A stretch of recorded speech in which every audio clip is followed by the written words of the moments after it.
YPL presents Books with Brenda, Episode 8. Hi there, I'm Brenda. I'm the Public Services Librarian here in Yorkton. Episode 8 in the series will focus on Asian Heritage Month in Canada.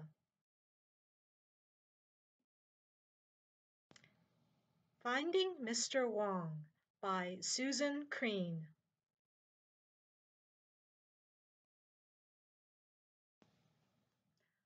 Armed with some knowledge of how Chinese immigrants settled in Canada, I was drawn to the story of how Wong Dong Wong comes to the New World and then becomes an integral part of an Irish-Canadian family for 3 generations. Wong is among the wave of immigrants who are fleeing rebellions, poverty, flood, and famine from a corner in southern China. It is the kind of place where one doesn't trust soldiers to protect your family, as they can switch sides and betray you. Against this background, young Wong, who doesn't have parents or connections, needs to find his way in the world.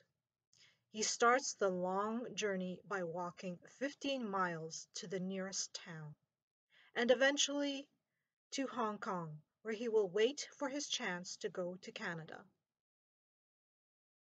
I particularly enjoyed the descriptions of how Chinatowns were organized as Wong adapted to life in Canada. Chinatowns are the heart of social and economic life for young Chinese men who landed in Canada, known as Gold Mountain. It was known as Gold Mountain because the streets were paved with gold. Wong eventually moves eastward and settles in Toronto, where he finds a surrogate family through his work as a domestic servant.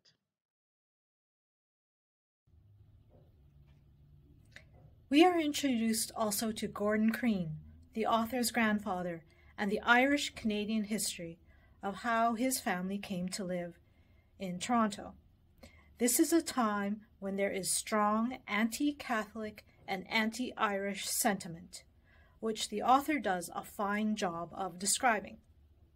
The author speculates that Wong and Crean admired each other because they were both self-made men, with the latter as a successful tailor.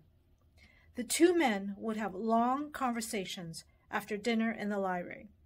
The author learns of these talks through her father. They detested hypocrisy and thoroughly detested liars, though the old man always said he preferred a liar over a hypocrite. Dad learned about those library conversations after Gramp died, and he inherited his father's side of the collaboration. Pop had a way. He either liked and trusted a person, or he didn't. And Wong was exactly the same. So after he died, Wong talked with me, and we talked about people. He came to know our family inside and out. What was Wong's working life like? He greeted people at the door in dress whites, prepared meals, including preserving oranges into marmalade in the basement, tended the garden, even going to the movies with little Susie, the author and his favorite. Mr. Wong was truly a grandfather by affection.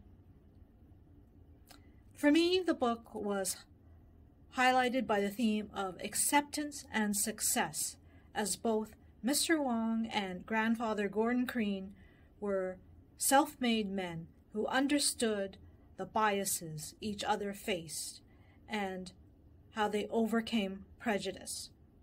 Find out more about how intertwined the lives of the Crean family and Wong Dong Wong were in the early 20th century Canada. This book is a fascinating personal and social history into the lives of ordinary people who built our country. Thanks to Yorkton Public Library and the publisher Bren Books. Right now we have an Asian Heritage Month book display for lots of borrowing options. Connect with us on Facebook and order the book through our library website. Until next time.